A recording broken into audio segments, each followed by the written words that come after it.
The next one is exercise 36.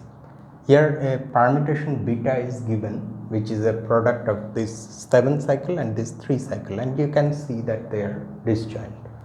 We need to find the smallest positive integer n such that the nth power of beta is equal to this power of beta, where the exponent is minus 5.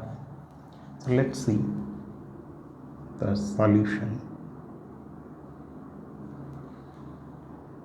We have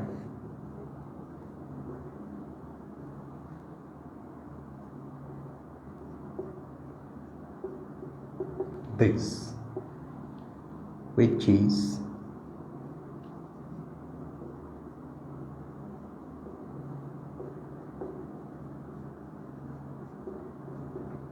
equivalent to this power of beta to the power n plus 5 being the identity element. So from a well-known result, we know that this is true if and only if the order of this permutation beta divides n plus 5.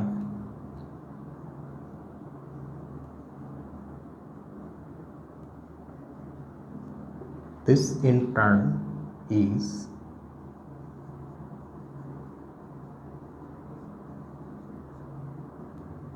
equivalent to this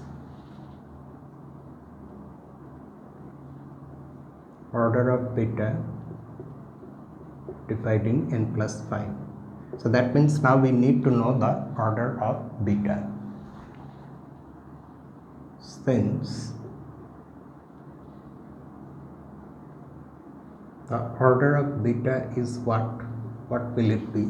Since it's a product of a 7 cycle and a 3 cycle which are disjoint, so the order will be the, it's not GCD, it's LCM, sorry. LCM of 7 and 3, which is 21.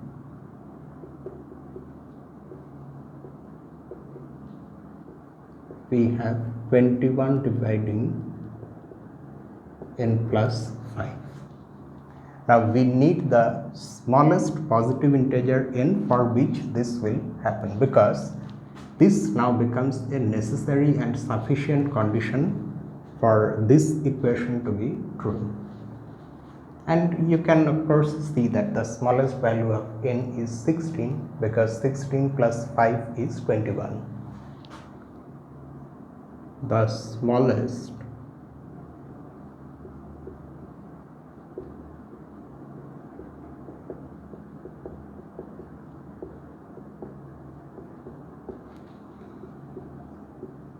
positive integer n for which 21 divides n plus 5 is n equal to 16, and that's just it. So this will also be the smallest positive value of n for which beta to the power n is equal to beta to the power minus 5. So that ends the solution. Next,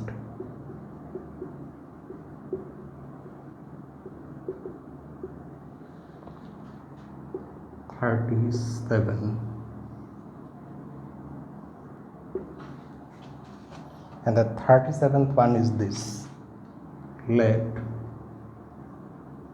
alpha be a permutation, which is this 13579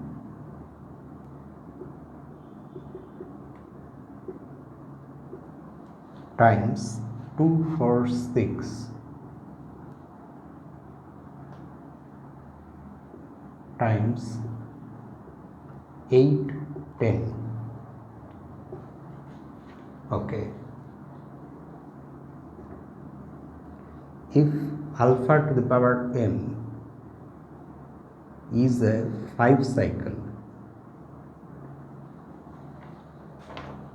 then what can you say about n?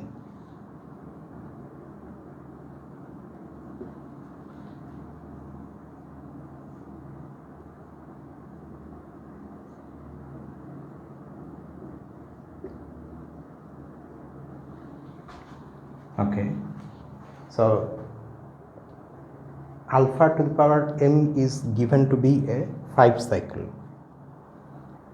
So we know what its order will be.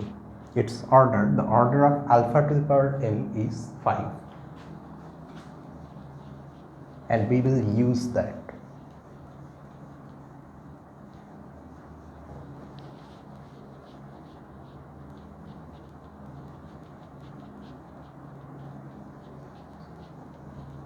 But at the same time we will also need the order of alpha.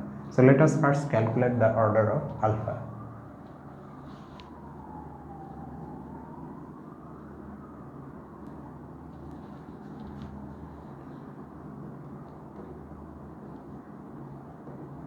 We have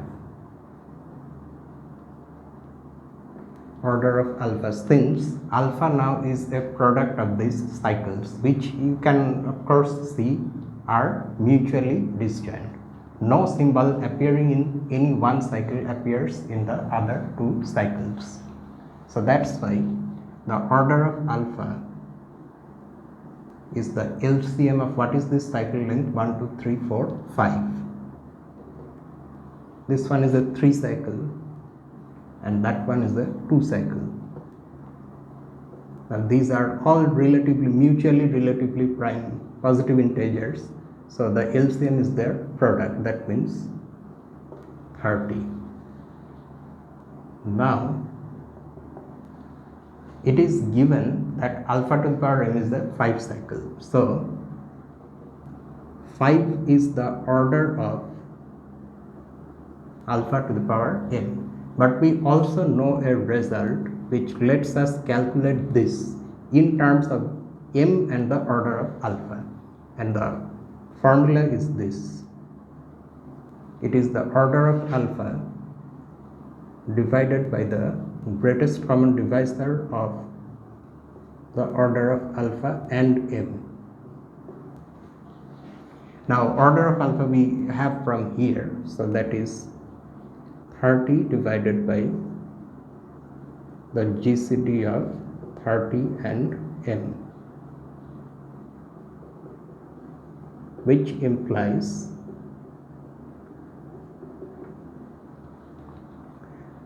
which implies what? 5 equals this. So that means the greatest common divisor of 30 and m should be equal to 6. Now because 6 has to be the GCD of these 2 integers, so 6 first of all will divide both the integers. 6 already divides 30, we can see that, but 6 also has to divide m. Hence 6 divides m. What else can we say? 30 does not divide m, because if 30 divides m, then the GCD will be 30, it will not be 6.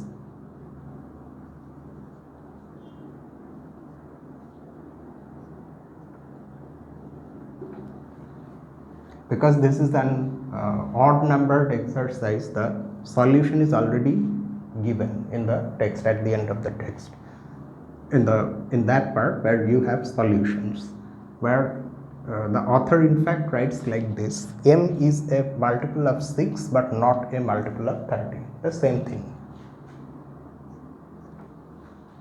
Next,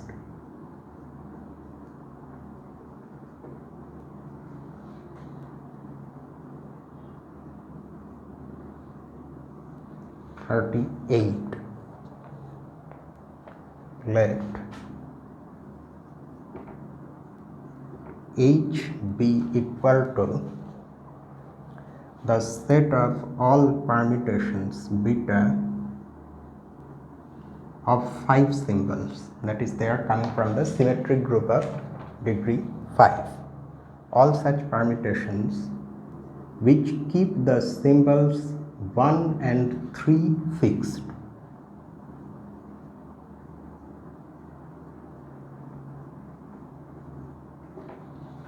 Okay, so H is this subset of S5. prove that H is a subgroup of S5. That is the first part.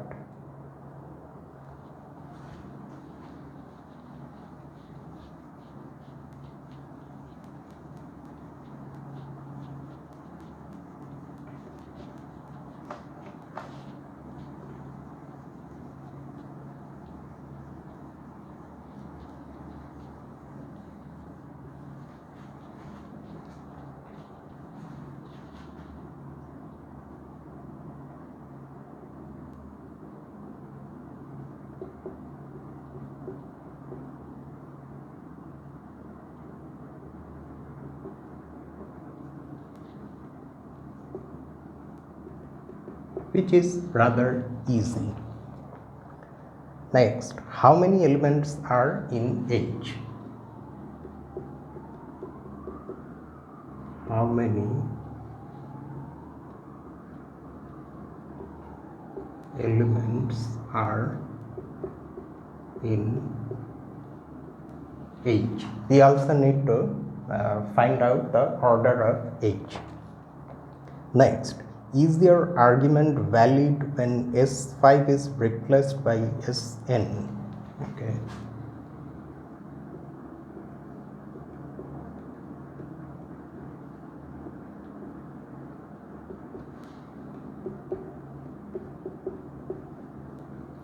Valid when S5 is replaced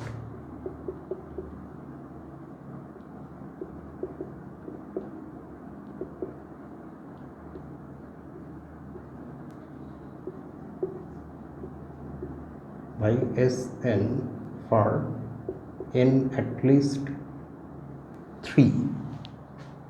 And this does not look like a question mark. Yeah. How many elements are in H when S5 is replaced by An?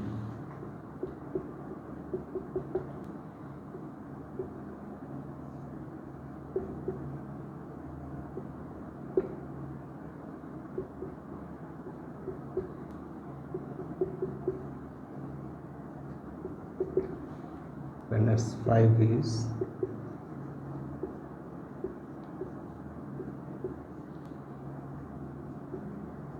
replaced by An for n at least 4. Okay, so let's show all these things one by one. The first one is showing that H is a subgroup, and the first thing in that direction is you should not forget is that you have to first of all make sure that H is a non-empty subset. That non-emptiness is crucial. We have the identity permutation, which I am writing denoting by E, belongs to H since E of 1 is 1 and E of 3 is 3.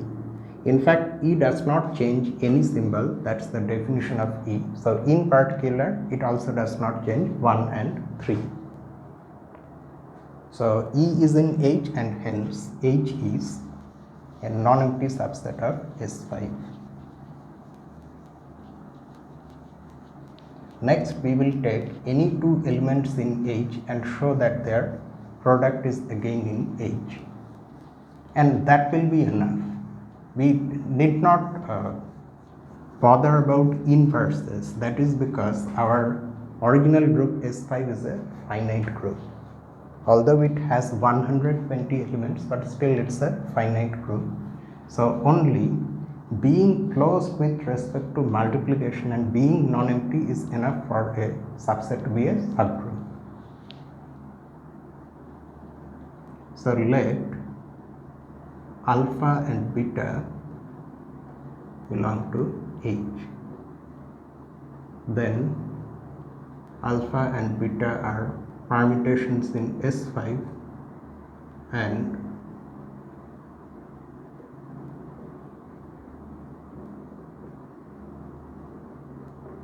this, and also 3 is kept fixed by both of them. Hence, alpha beta is of course also a permutation in S5, that we already know. And what about this? If you evaluate this at 1, what will it be? Alpha of beta of 1, beta of 1 is 1, and then alpha of 1 is also 1. Just like that, alpha beta evaluated at 3 will give you 3.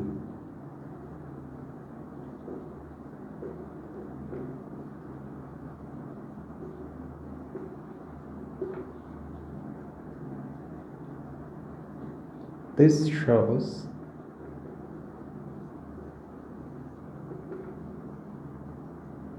that the product belongs to H. Hence,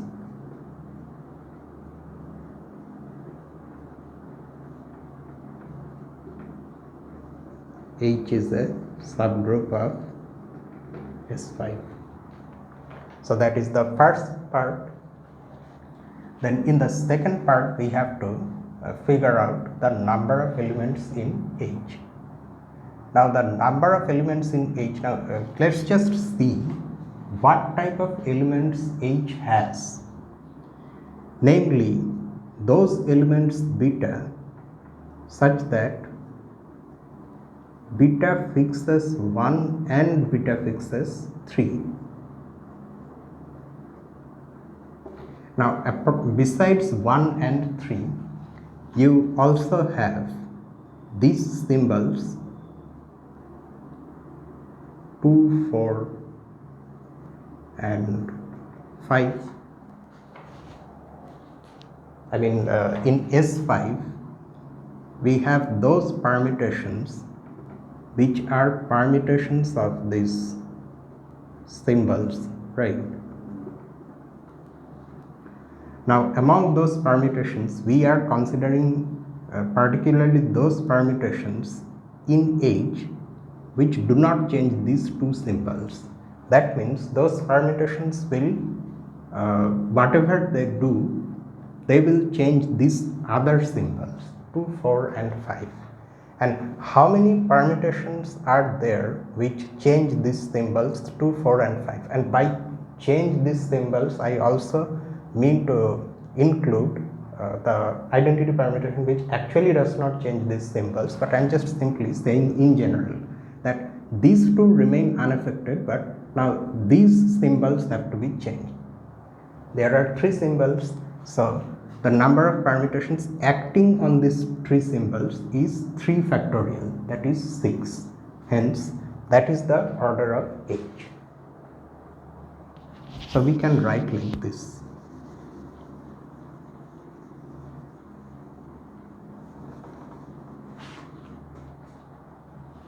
Since any element in H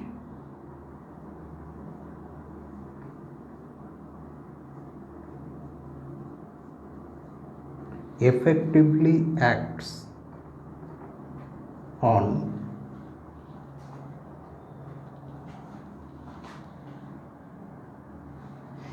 before we wrap this thing off, let's also see next what comes next. After finding the order of H, we have to say whether our argument remains valid if S5 is replaced by Sn. And the argument here, we are referring to the argument by which we have shown that H is a subgroup of S5. Okay, so whether a similar H is also a subgroup of Sn, that we have to say. And then the last part is this: how many elements are there in H if we replace S5 by An, the alternating group of degree n, where n is at least 4. Okay.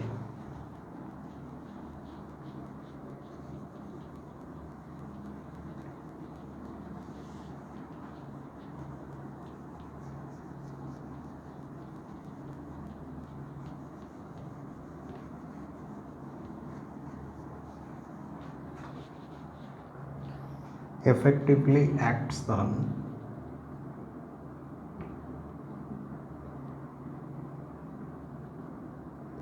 the symbols 2, 4 and 5.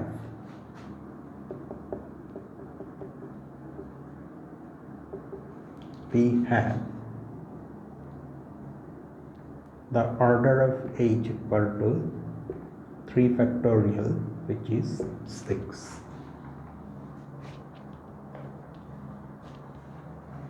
So that is the second part. Next we have to say whether this h is a subgroup of Sn, where n is any positive integer greater than or equal to 3. Note that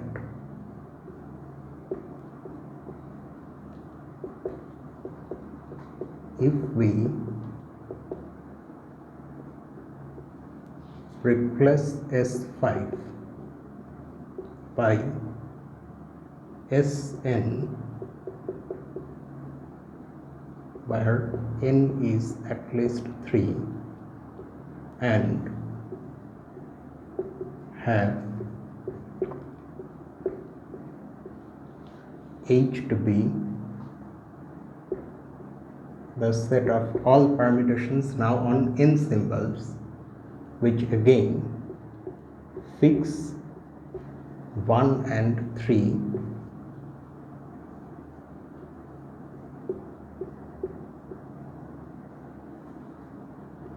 then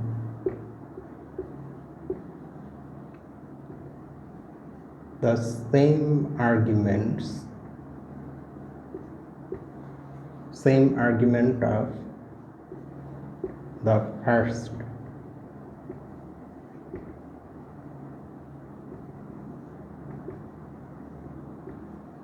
paragraph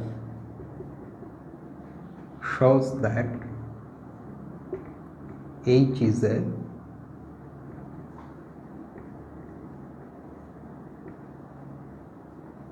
subgroup of Sn, which you just have to simply see. I mean, you look at this argument, but you interpret all the things happening in Sn instead of in S3.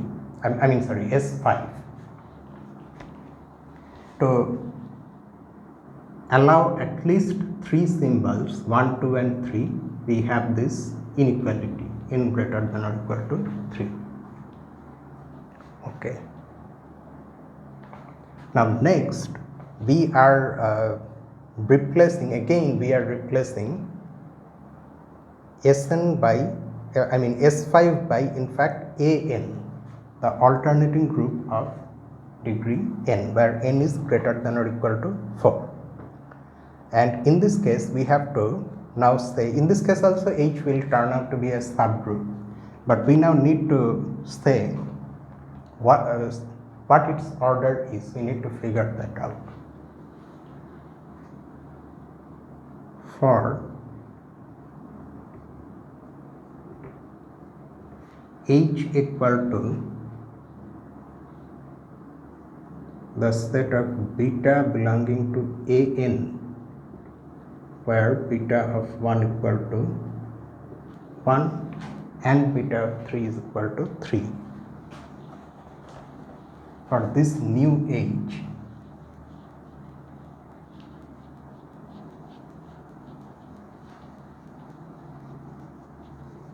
and in fact, do you see that the same argument we have in the first paragraph also shows that in this last case h is a subgroup of An, because first of all what we did there, we showed that the identity permutation is in h. The identity permutation, recall, is an even permutation, so that identity permutation in fact is coming from An. So that part is over, and that h being closed under multiplication, to show that you just again take 2 elements in h. Now they are even permutations because they are coming from An. Fine, but ultimately we have used these conditions to show that alpha beta are again in h. But keep one thing in mind, that alpha and beta now are coming from an, and the fact that they are both even permutations tells us that alpha beta is also an even permutation, and hence alpha beta first of all belongs to an, and then alpha beta fixes both 1 and 3 just like before.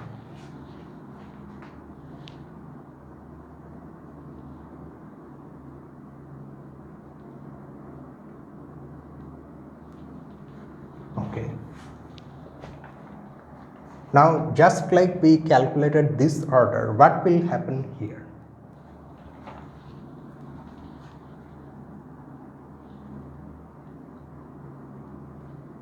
We see that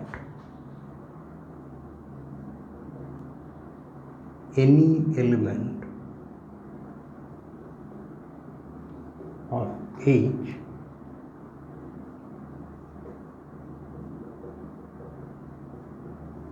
effectively acts on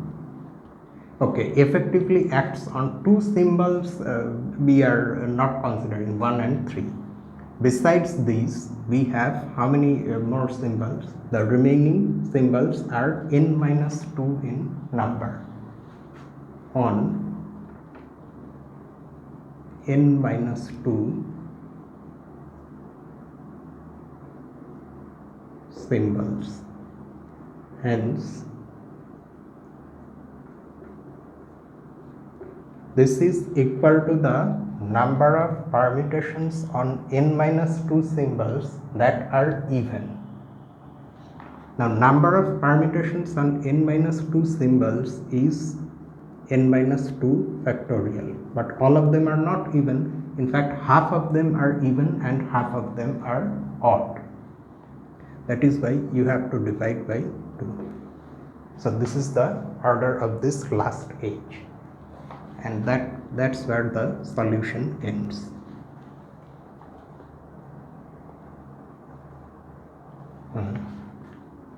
Next,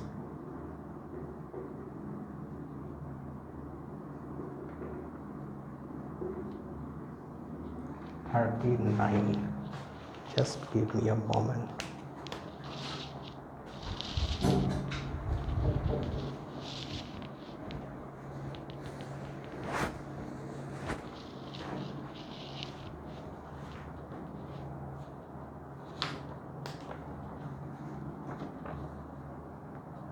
How many elements of order 5?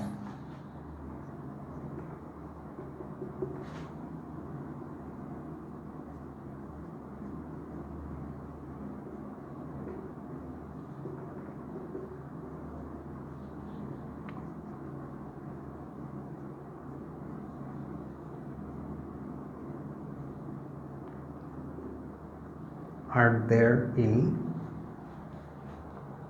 A6?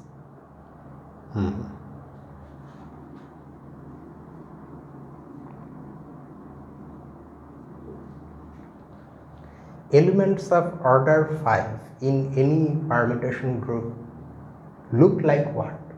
See, after all, every permutation we already know is a product of some disjoint cycles, and from that structure, in fact, we know how to calculate the order of the permutation, and the order is the LCM of the lengths of these disjoint cycles.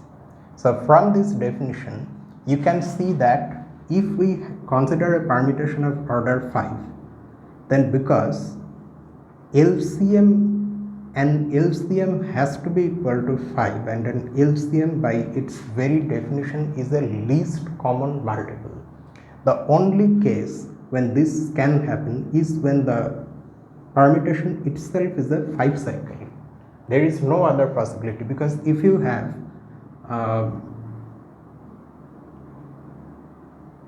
well, there are other possibilities provided there are other symbols also available. For example, in S10,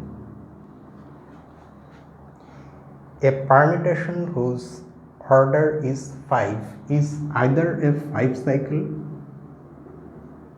or a product of two disjoint 5 cycles, because once you choose any 5 symbols to form a 5 cycle in S10, you have then other remaining 5 symbols. So using them you can form another 5 cycle. So that possibility is there. Here however we don't have 10 symbols, we have only 6 symbols. So once you choose a 5 cycle, then the remaining symbol, of course you don't have anything to do with it. It has to be kept fixed by the permutation, and other cycles of course cannot be cycles of other lengths cannot be chosen, because their LCM will never be equal to 5. Keep in mind that 5 is a prime number, and that will play a role here, and that's why we are able to say that the permutation must itself be a 5 cycle. So let's now write these things systematically first of all.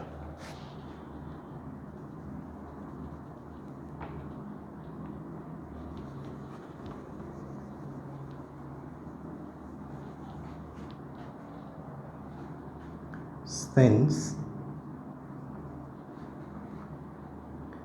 we have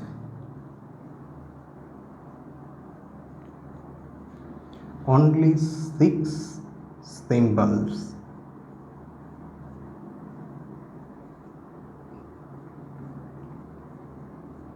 available and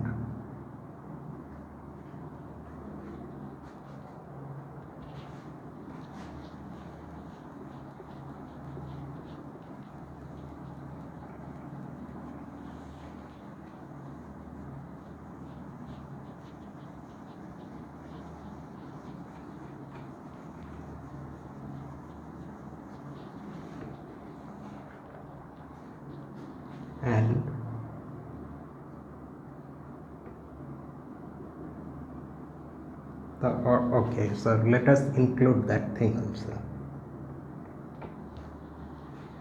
comma, the order of a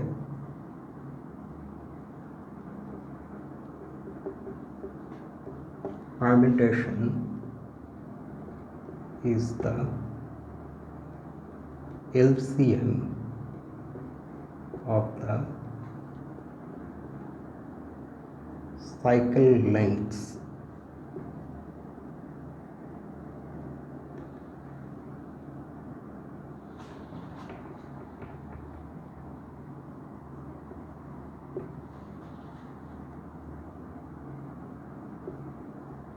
in its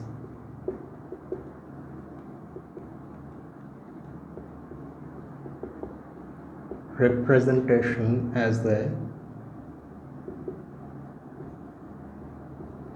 product of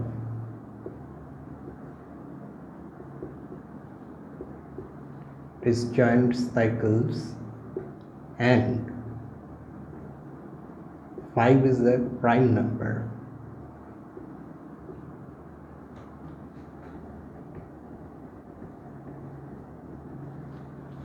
Okay, because of all these reasons, an element beta belonging to S6 of order 5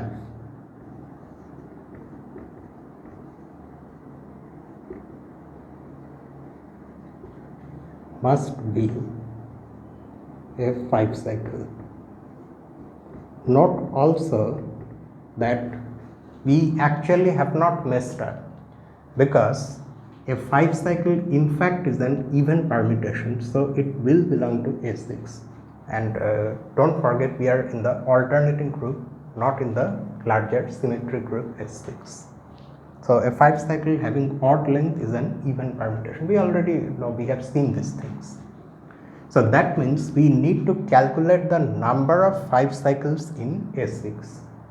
Now in order to do that, first of all you need to decide what the symbols are. Since there are 6 symbols, you can choose any 5 of them and then you can create a 5 cycle. So first of all, let us see in how many ways we can choose 5 symbols out of 6 symbols. which we already know, okay, 6C5, that combination.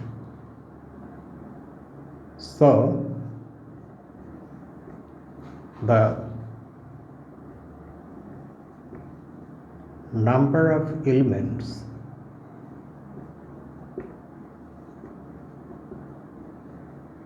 of order 5 in A6 is, now we are going to write the number.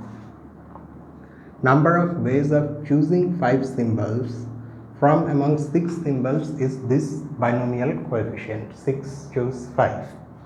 But then after choosing those 5 symbols, you can then arrange them in many possible ways to create different 5 cycles. And since in a 5 cycle it's not just a regular permutation of symbols, but the cyclic order only has to be maintained. So the number of permutations of those 5 symbols is not 5 factorial, but because of that condition of only maintaining the cyclic order, that is 5 minus 1 factorial. You keep one of them fixed and then permute the rest. Because if you consider 5 factorial, you will see that considering the cyclic order and seeing what the cycles are, you will get repetitions if you just simply consider 5 factorial. So it has to be 5 minus 1 factorial, and this is the number of cyclic permutations, not just ordinary permutations. So that's why you have to multiply this binomial coefficient by 5 minus 1 factorial,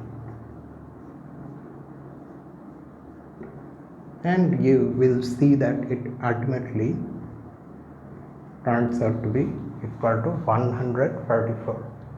At the end of the text, this answer is given, but the author has written it slightly differently, 6 factorial divided by 5. We, however, interpret things like this, and this is easier to understand, at least for me.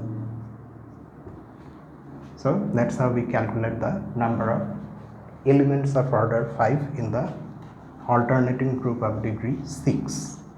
There are 144 such elements.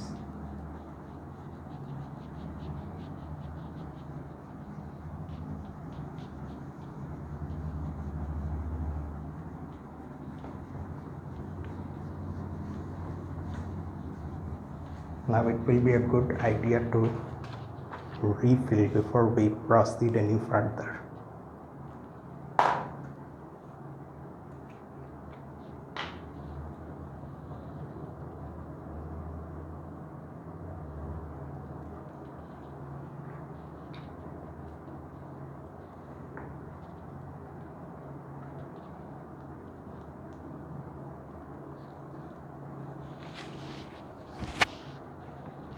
Okay, so this was 39.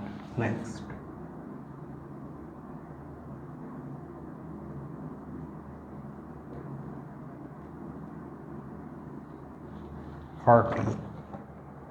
in S4, find a cyclic subgroup of order 4 and a non-cyclic subgroup.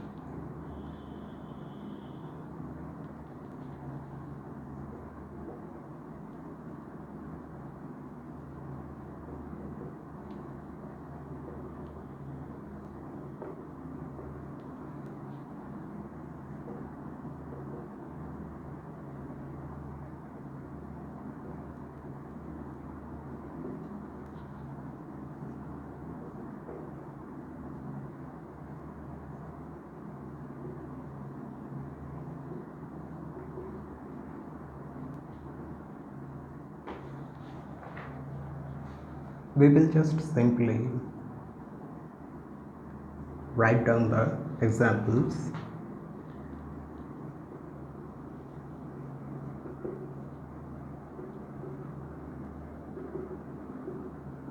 A cyclic subgroup of order 4 in S4.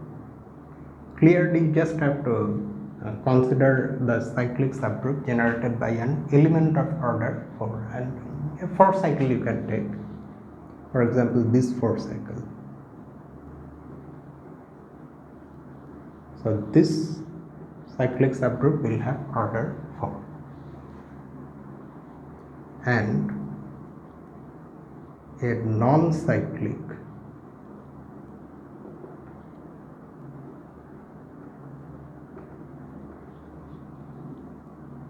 subgroup of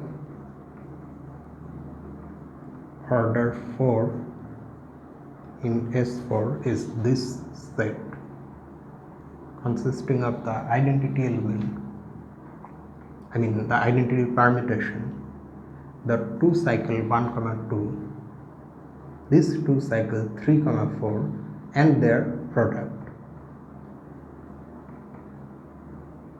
However, simply saying that this is a subgroup order 4 we can of course see, but simply saying that this is a subgroup of S4 is of course not enough. This part I leave to you. You have to see that you actually have to see 2 things. First of all, this is a subgroup of S4, and the second thing is that this is not cyclic.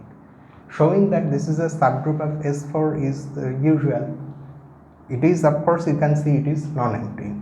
And because we are dealing with finite groups, so it's enough to show that this is closed under multiplication. To see that, you just take any 2 elements of this. Any 2 means you have to actually consider all pairs of elements from this set, take their product and make sure that the product always lands here and is not lying outside. So that will prove that this is a subgroup of S4.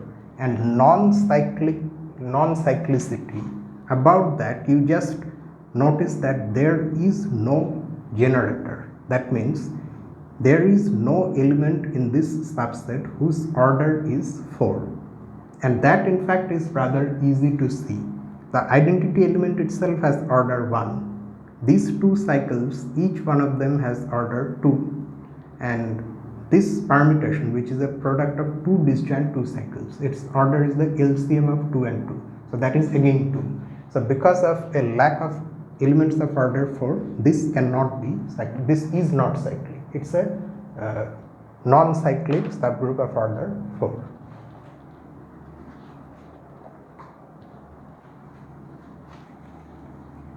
I end the solution here itself. You supply the missing details.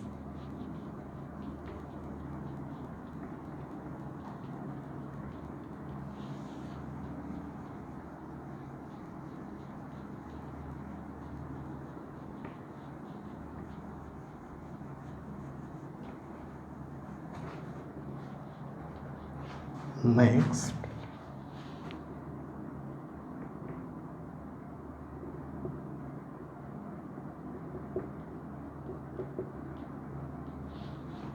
(41). Suppose that beta is the 10 cycle.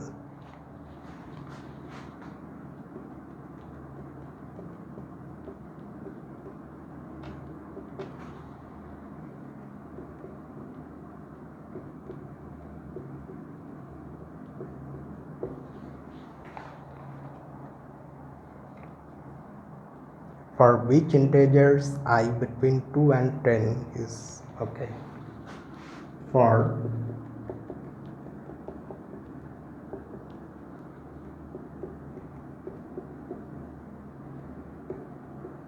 which integers I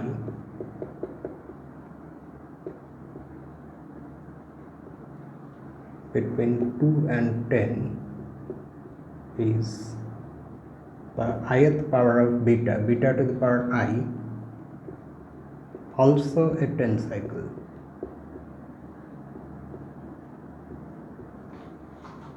So here we again imply just like what we did in that first exercise in this video, the formula for calculating the integral powers of group elements.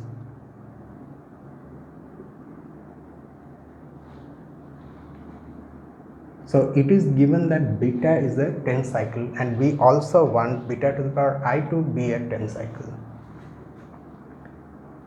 If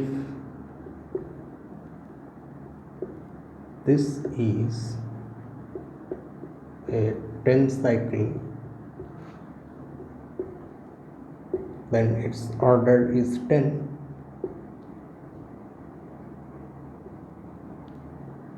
But that by our formula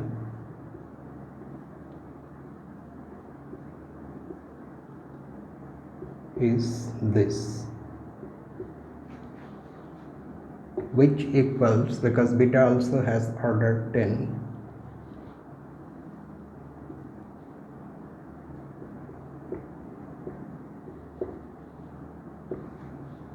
okay, so 10 equals this.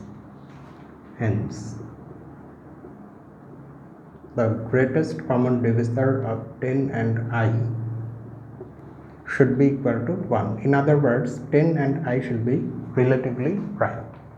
Now I should lie between 2 and 10. So the possible values of I are 3, 7 and 9. Since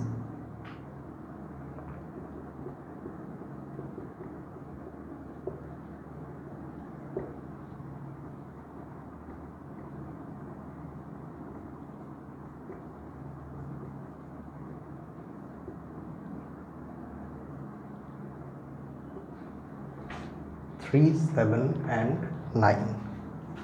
You should understand that this is in both ways. One way, of course, we see here, assuming that beta is a 10 cycle and its ith power is also a 10 cycle, it implies that I can either be 3 or 7 or 9. But the converse is also true.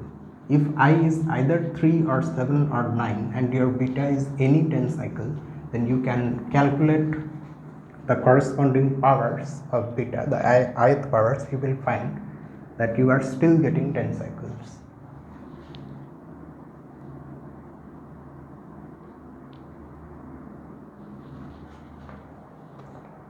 Next,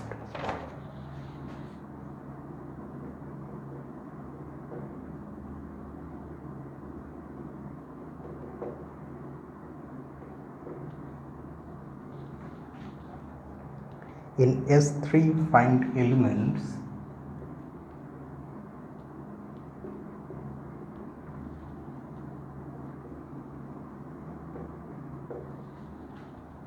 alpha and beta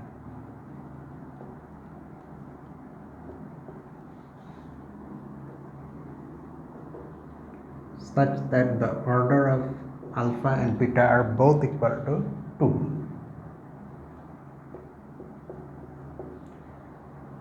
But the order of their product is 3.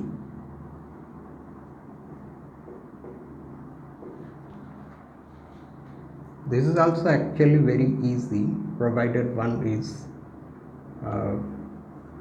very much familiar with this group S3, which is of course the smallest non-abelian group. Taking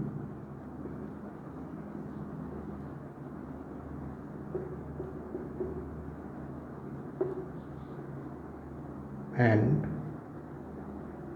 beta equal to, let us take 1,3 for example. Note that because we are in S3, so we have to take 2 cycles only for getting elements of order 2. There is no other possibility. We get, because these are 2 cycles, so their orders of course are, both of them are equal to 2. And what about this? Now alpha beta, let's calculate the product 1, 2, 1, 3, keeping in mind that because we are writing functions on the left side and their arguments on the right side, we have to start our calculation from this side and then move leftward. So 1 goes to 3 and then that 3 is kept fixed by this one, so 1 goes to 3. that 3 is sent to 1 by this first one, and then that one is sent to 2 by this second one. So 3 goes to 2. 2 is kept fixed by this one, and 2 is sent to 1 by this second one. So 2 goes to 1. So that means this is a 3 cycle, and that is why its order is 3.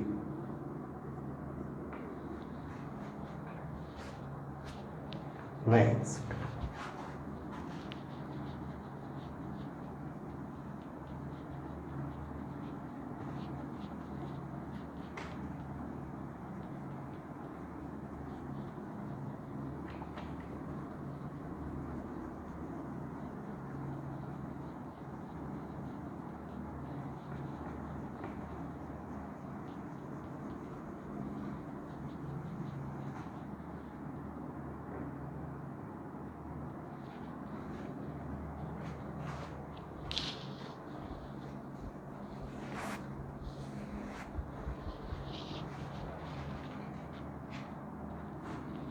(43).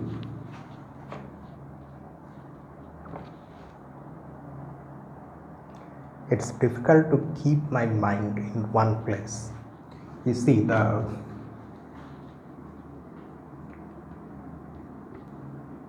temperature right now is 31 degrees Celsius, which is not a very high temperature, but you couple that with 80% humidity, you can understand what is going on here right now.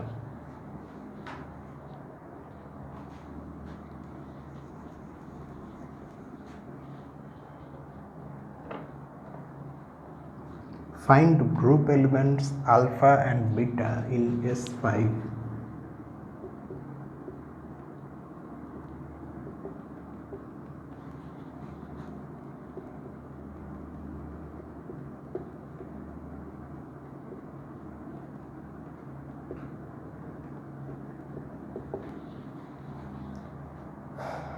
Such that a similar one like this one.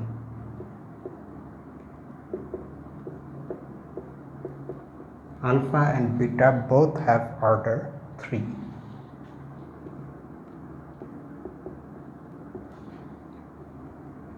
But their product has order 5. So these solutions are just simply trial and error. 3, of course, you can understand that you have to take 3 cycles, but that 5, for that 5, those 3 cycles should their product should be a 5 cycle. So you try a couple of cases, and then eventually it will not take too much time, and you can find these alpha and beta work. Taking alpha to be this 3 cycle 1, 2, 3, and beta to be this other 3 cycle 1, 4, 5.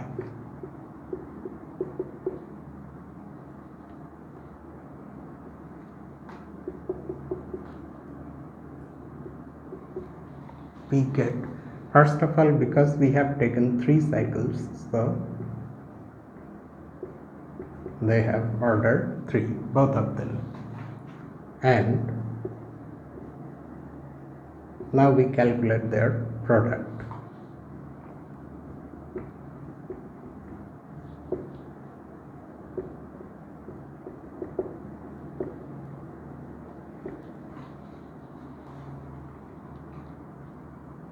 So we start from that side like before. 1 is sent to 4 by this one, 4 is kept fixed by this one. So 1 to 4. 4 to 5, 5 is not here, so 4 to 5. 5 to 1, then 1 to 2, so 5 to 2. 2 is not here, this one sends 2 to 3. 3 is not here, this one sends 3 back to 1. So you can see that this is a 5 cycle. So that is why its order is 5.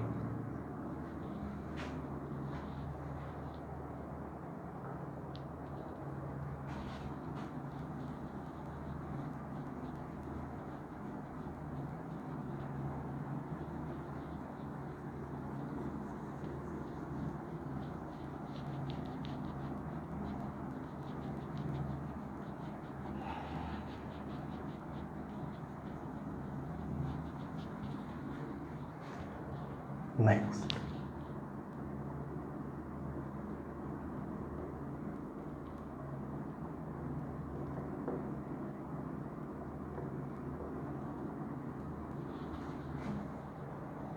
party for represent, okay, that one.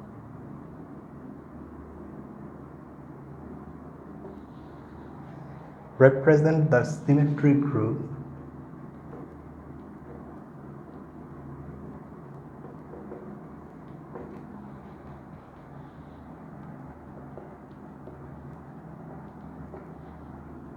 of an equilateral triangle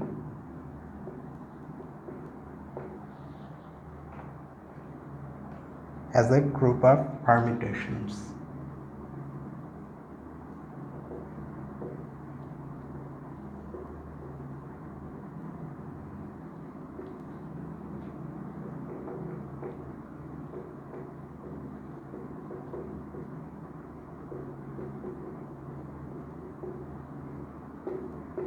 Of its vertices.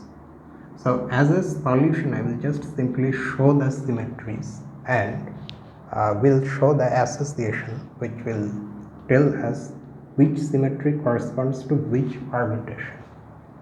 And I won't write anything else. So you have to use language and nicely make that into a rigorous solution.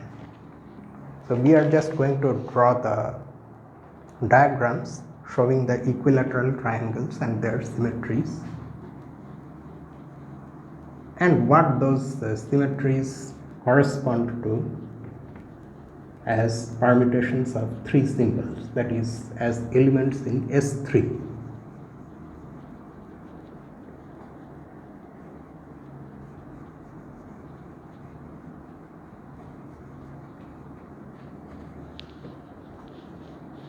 And because it's not a geometric construction, so our equilateral triangles we will not bother to draw geometrically precise equilateral triangles. Just a triangle which looks like an equilateral triangle is enough for our purposes. So the first symmetry, of course, is that one which does nothing, the identity.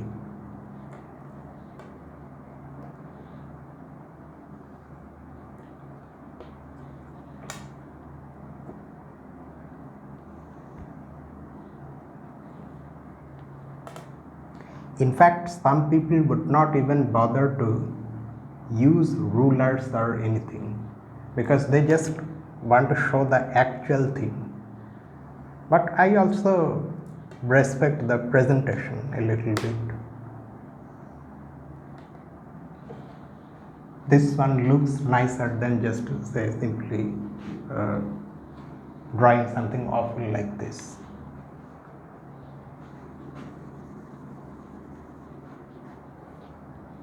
So this is our equilateral triangle. Say we name this vertices 1, 2 and 3. So the first symmetry actually is rotating the triangle through 0 degrees. That means doing nothing. So the vertices do not change, they keep their position. So that is one symmetry. Then, and that symmetry, of course, you can understand corresponds to the identity permutation. And permutation of what? Permutation of these symbols, which in this context are actually labels of these vertices, names given to these vertices. Next,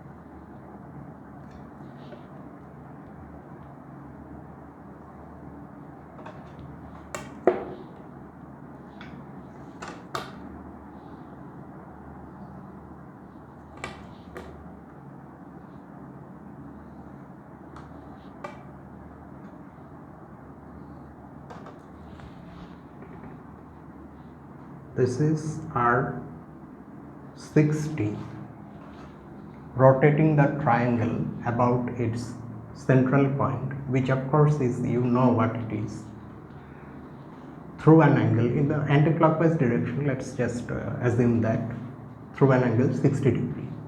So that means the original vertices will now change like this. One will take the place of 2, 2 will take the place of 3, and 3 will come to this place 1. So that means we have done a rotation like this through an angle 60 degree. So the vertices have taken these positions. The fact that the triangle looks like the same, I mean before the rotation and after the rotation, actually is why we call this a symmetry. In the sense that if you remove these labels and one is not looking at this operation, or one is not aware of the fact that something has been done to the triangle, then that person will think that actually nothing has happened. So in that sense, symmetry. Now this one corresponds to this element in S3. One goes to, you can think of it like this.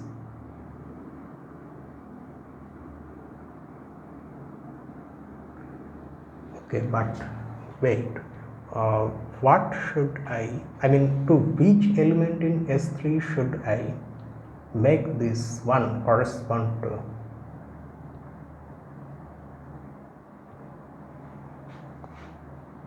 One has taken the place of 2.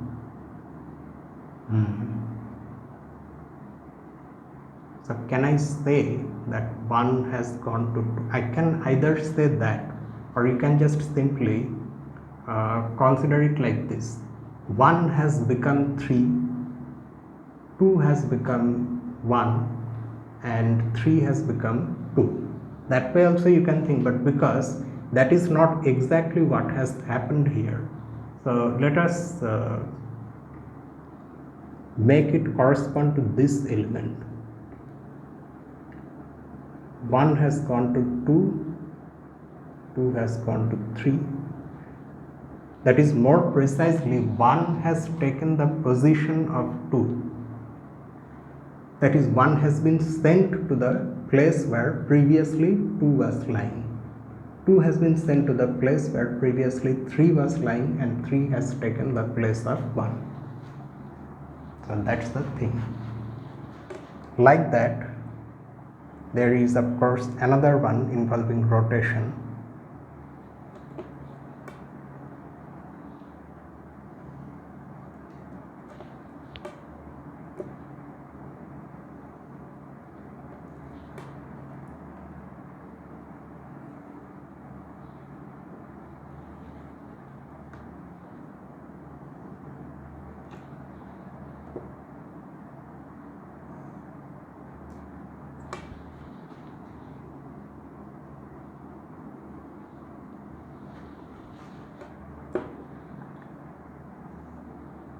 And this one is R120, which is also the same as applying R60 2 times. So this will now again suffer a 60 degree rotation, a further 60 degree rotation. So this one will come here, this 2 will come here, and this 3 will come here,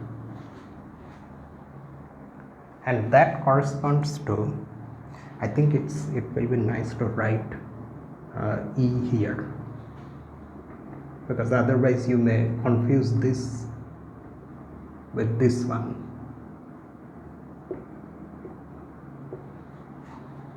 Now here then what has happened? 1 first of all took the place of 2, and then 1 actually took the place of 3. So 1 takes the place of 3. 1 goes to the place of 3. 3 takes the place of 1 first, and then it takes the place of 2. Like that, 2 of course first takes the place of 3, and then it takes the place of 1. Okay, so these are the 3 rotational symmetries of an equilateral triangle. Then we have the reflections, the flips.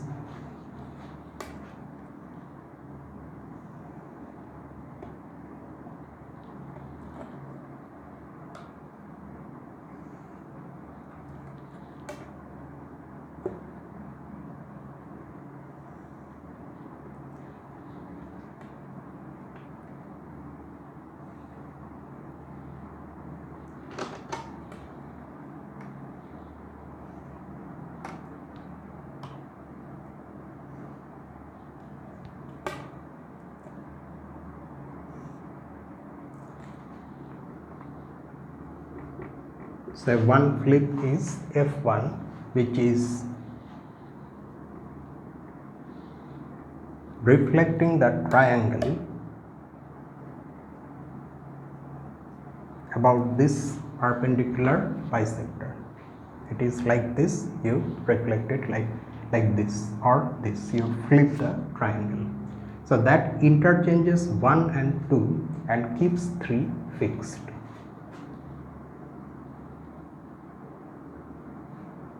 So that means this one corresponds to the 2 cycle 1 to 1 is then to 2, 2 is then to 1, and 3 is unchanged by this permutation. Next we have 2 other flips. So let's modify this one itself. One other flip is about this perpendicular bisector. So here 2 remains unchanged, and 1 and 3 are interchanged. So this is F2. And the remaining one of course is this one, where 1 remains fixed and 2 and 3 are interchanged.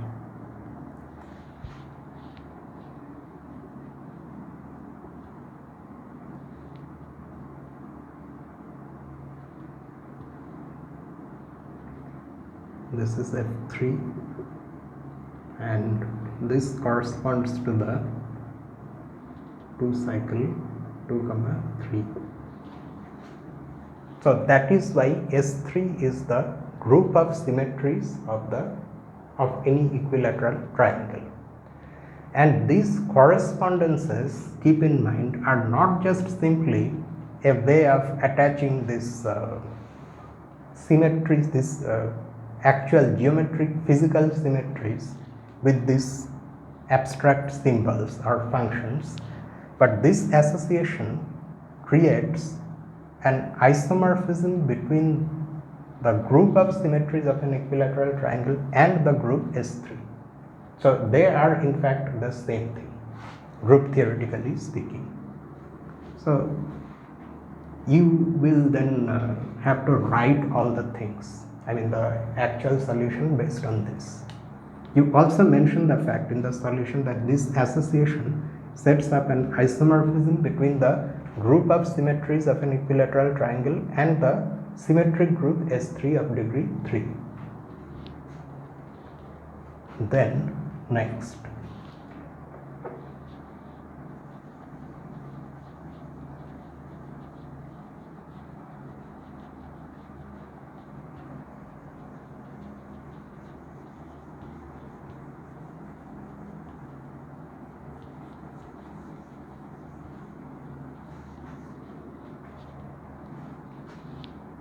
45. Group structure arises in so many different situations and in so many diverse places, which makes the theory not only mathematically beautiful but extremely applicable also. For example, in this exercise, the fact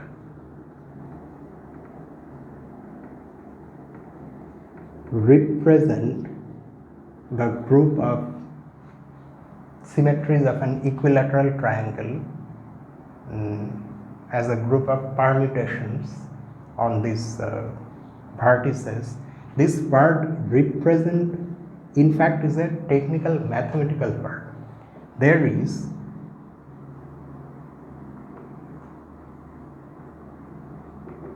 something known as a representation of a group, which is a mathematical concept. It is roughly speaking, it's just this. You take an abstract group and then find its isomorphic copy in a situation which is more concrete, like for example physical rotations, reflections. Once you have that isomorphism is called a representation of this group. Now there are different kinds of representations a group can have. For example, permutation representation of course is there, which comes from Cayley's theorem. There are coset representations, there is a second permutation representation, and the most important is that there are matrix representations. That is, you can take a group G and you can find its isomorphic copy in a matrix group where the elements are matrices, and this type of representations in fact give rise to some special types of functions called characters of the group. Studying these characters, we can say many things about finite groups, which which are very difficult to say in general without using characters. And even before going to characters, the representations themselves are very important, and not just important from a mathematical standpoint, but they in fact are used outside of mathematics, particularly in theoretical physics. Theoretical physics means in particle physics you will see those things if you search. Anyway, so let us now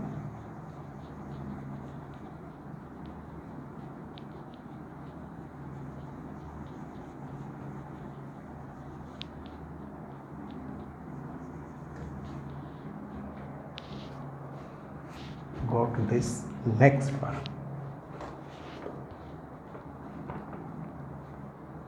Prove that Sn is non-abelian.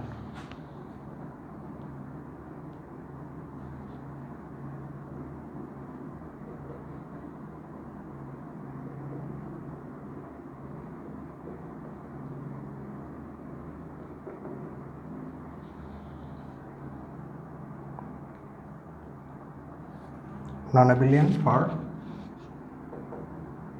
all n greater than or equal to 3. This one is very easy. In Sn,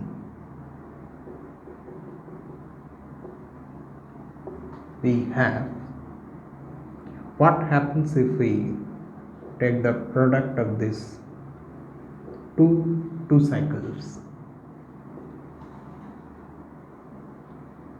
1 to 3, 3 to 1, 1 to 2, 2 to 1. But the product of these two cycles, when the order is changed, 1 to 2, 2 to 1, 1 to 3, and 3 to 1. So these two are not the same permutations. So these elements do not commute.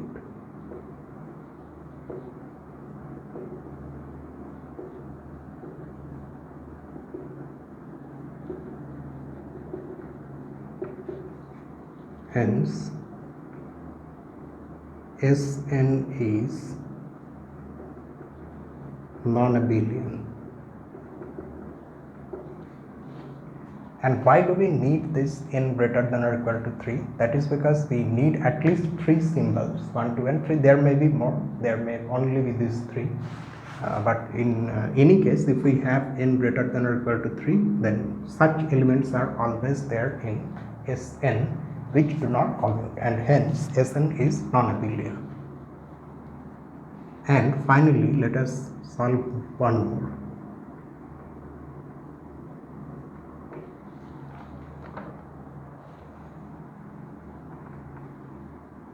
Which is similar to this one. Prove that An, the alternating group of degree n,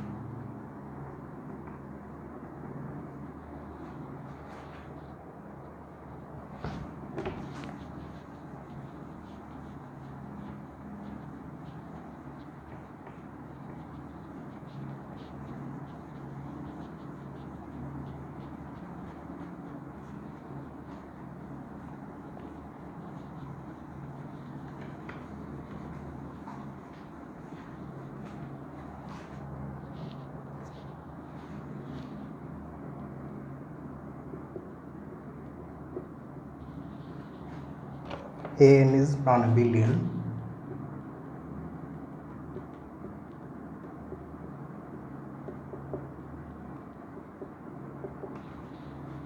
for n greater than or equal to 4. Now again we have to find 2 permutations in A4 which are not commuting with each other, but in A4, keep that in mind. So both of them must be even permutations.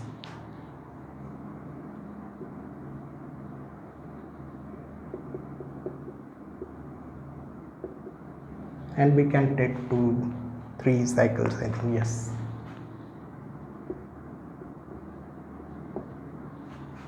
One, 2, 3, and you can in fact take any 2-3 cycles, I think. In general, they will not commute. So because both of them are 3 cycles where 3 is odd, so they are even permutations. That means they belong to A4.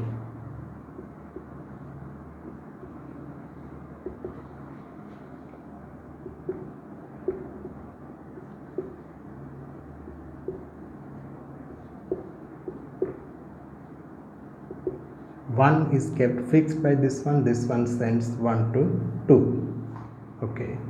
2 to 3, 3 to 1, so that means 2 goes back to 1. Then 3 to 4, we don't have 4 here, so 3 to 4. 4 to 2, 2 to 3, so 4 goes back to 3.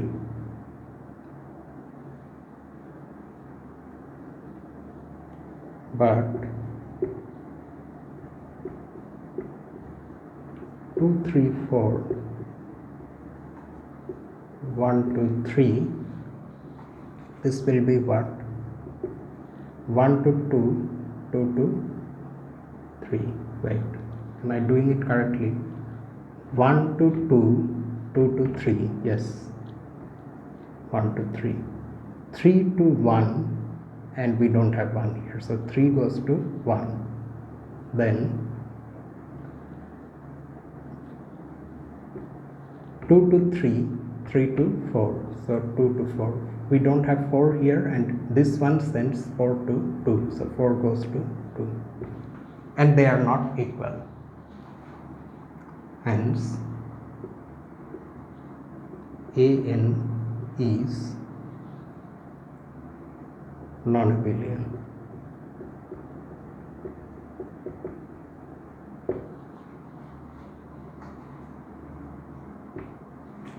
These restrictions n greater than or equal to 3 and n greater than or equal to 4, you can also make sense of these restrictions like this.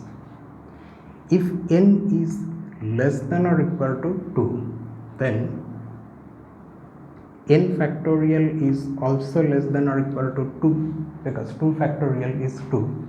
If n is less than or equal to 2, then n is either 1 or 2, because in this context n is the number of symbols on which we are considering permutations. So that means this is less than or equal to 2, and we know that any group of order 2 is abelian. So that's why we will not have non-abelianness if n is strictly less than 3. Just like that, if n is less than or equal to 3, that means if n is strictly less than 4, then n factorial divided by 2, keep in mind we are considering the alternating group here and not the entire symmetric group Sn. This will be less than or equal to 6 divided by 2, which is equal to 3. So that means the order of an will be less than or equal to 3, and any group of order at most 3 is also abelian. So that's why, to avoid these abelian cases, we are considering these things. And we also see in the solutions that these bounds in fact are used. This one, for example, gives us at least 3 symbols. This one gives us at least 4 symbols. So that's why they are in fact useful. They are not just simply there to make the make the problem look nice. They are not just simply there for nothing. So that's just it. Today I will not film another video on rings. You know why? Because the situation is extremely difficult. So that is why I have solved this many in group theory itself. In the next Gallian update, we will solve an equal number of ring exercises and then again groups.